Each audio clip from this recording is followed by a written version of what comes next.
Today is the end of July 2025, and I'm making a video mainly, honestly, for myself as a way to look back, because I feel like this is something I would really like to record, but I decided to put it publicly on YouTube in case it can be useful to anybody else or entertaining for anybody else.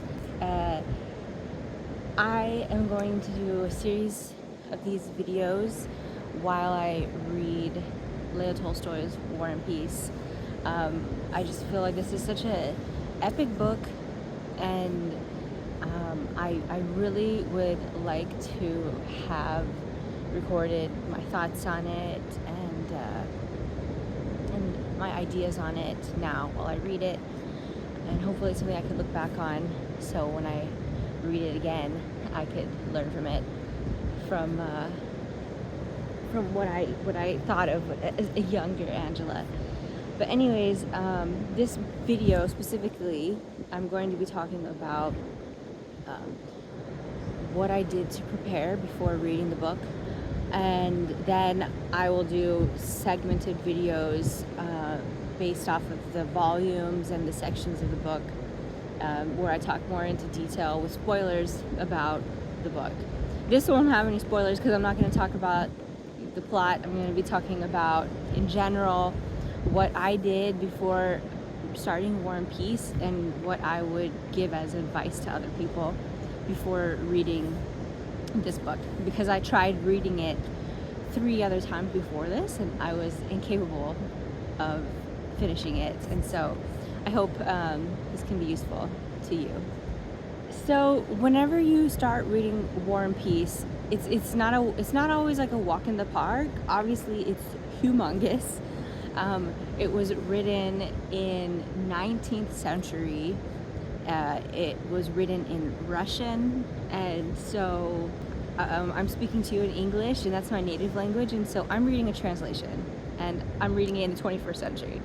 You could just go into the book and just open it and start reading it, especially some of these books that are very noted and annotated for you, but I tried doing that and it was really difficult and I didn't have a good time. So the first thing I would say is do some research before you start this book. I did a lot of research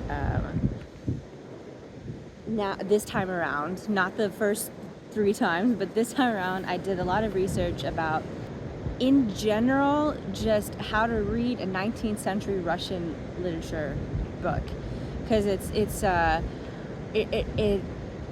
has like these cultural contexts and language contexts that won't really make sense unless you either are Russian and know about that period. And so one thing to know is that the characters, the people in the book, they don't always just go by one name. I mean, it's kind of similar to English, we have nicknames, right? Like, my name is Angela, but some people call me Angie, some people call me Ange.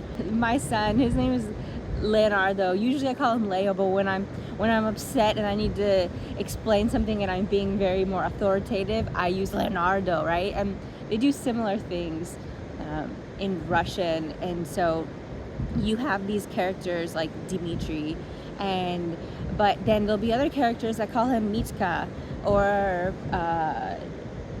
like even other diminutives or other authoritative ways to say the name.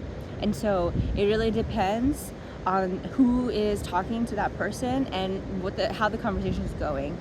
And so luckily, a lot of these books, they have a character list. For example, the one that I have has a character list and in the beginning, and it actually it shows you like the different ways that this person can be called.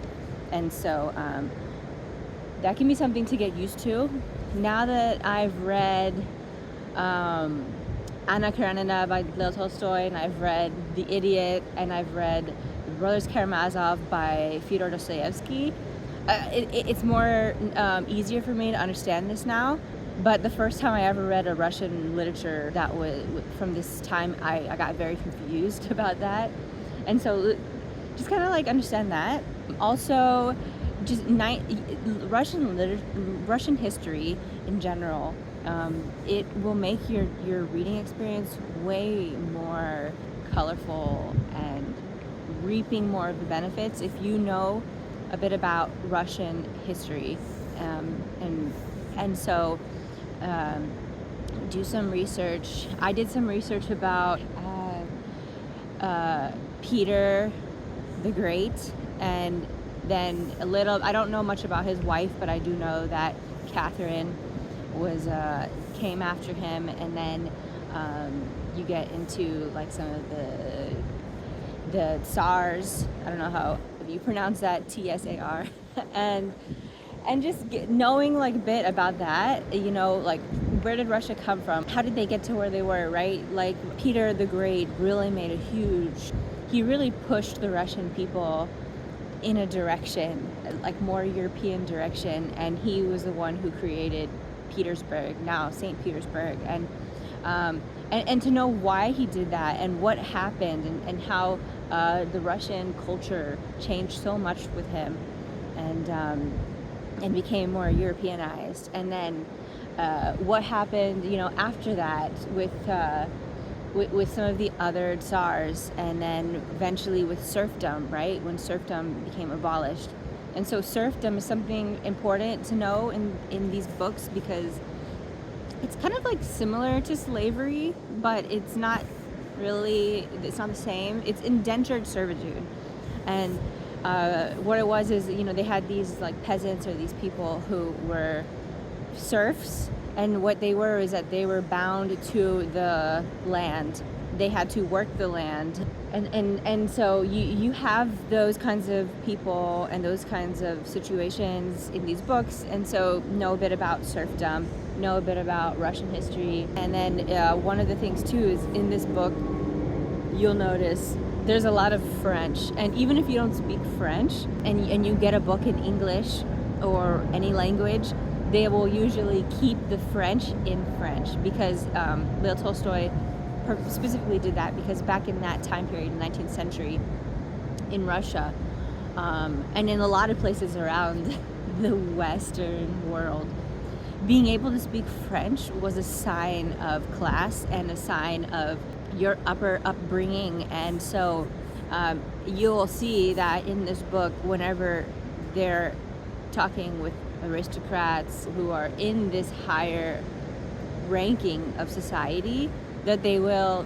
be speaking either entirely in French, or they will just do a mixture between French and Russian. And so to understand that, like, why do they keep speaking in French, right? But then you'll notice that the soldiers are not speaking in French, because it's only a specific class and a specific ranking and a specific like situation in which you would be speaking French. I didn't do it on purpose, but I actually did study a little bit of French, and that has actually helped, because there's a lot of text in here in French, and even though that the one that I have does have notes on the bottom with the translation in English, it can be annoying to have to always go back and forth. And so if you happen to know French, that can be great. If you don't know French at all, it might be helpful to get a copy where that's going to suit you with that, whether it be that they just translate it into English or your language or something like that. Those are like some of the general things. Like, I feel like if you know these things, you can probably really get and enjoy more any kind of book from that period in Russia, 19th century. But one of the things too that specific to War and Peace is it takes place during the Napoleonic Wars. Leo Tolstoy, before writing this book, he did a lot of extensive research on the period, on the Napoleonic Wars. He wrote this book after all of that happened, so even for him it was a history past, long gone. But he did the research on it,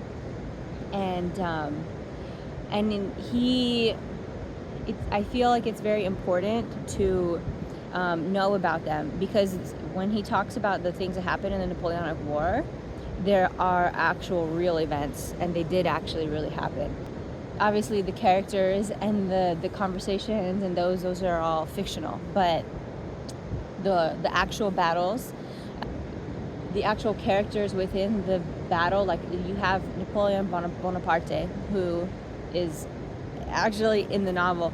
You have the Emperor of Russia, who's actually real and was in the novel. You have the Emperor of Austria as well, and so these were real. And so when I first came into this book, I didn't do any research on that, and it was just confusing to me. I didn't understand. And then I decided this time around, I did my research. I watched a lot of documentaries about the Napoleonic War. I actually got a book about Napoleon Bonaparte, and I read just the parts that have to do with Russia and just the general summarization of him. And it really helped a lot for me to understand better, like, the conversations that they were having. Because they have all these conversations where they're debating between, like, Napoleon and, ooh, is he crazy? Is he a genius? Is he the Antichrist? Like, what's going on? And it's really interesting. And so, like, if you could do some research on that, it's going to make your experience way better. Hey guys, one last thing.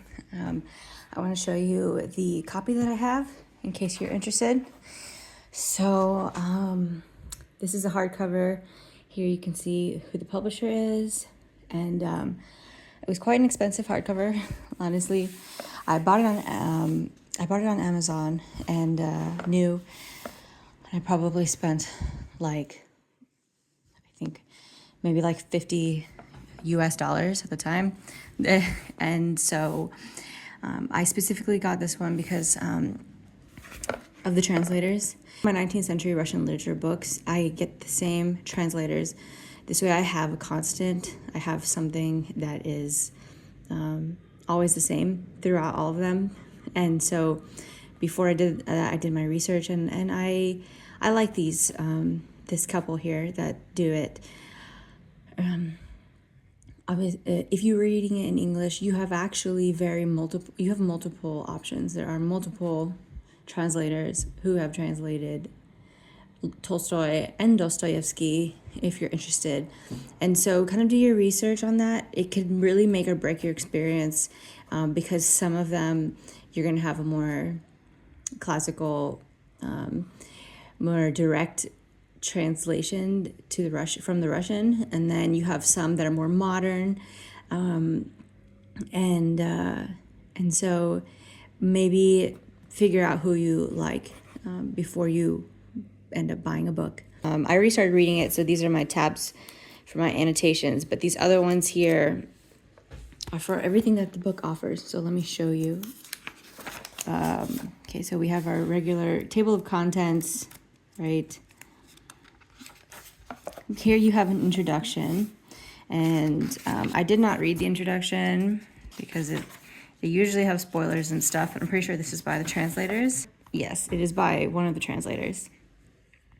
And then here we have this great page that I reference a lot, which are your characters. So it goes into detail about the characters. So see, like, for example, here, this person here, this Princess Maria, right? All of these here, Masha, Mashenka, Maria. These are all Maria. These are all different ways that her name is pronounced throughout the book. So, and that's what I was talking about when it comes to the characters and their different ways that they can be called, depending on who's talking to them and the situation. And then it goes into the volumes, right, which is great. But from here you can see it will be in English, right? But then there will be parts that are in French. And then you come down here and it will tell you, show you the translation in French. So that's how this copy does that. It also has notes. And so throughout the book, there will be notes in which you can check this, and it gives you more detail into like the context of what they're talking about. This has a lot to do with like history and things like that. And then we have here also historical index, which is really interesting. It's really good to have here. So some of these characters that pop up are towns and things that are historically accurate. They will go into detail into what those are. And then here I really like as well, there's this back part that has a summary of, so just like a one sentence, two sentence thing about what you just read, right? And so it's actually very helpful to kind of look at that and get an idea as to what you are about to read or what you did read. And so, yeah. And that's the book that I got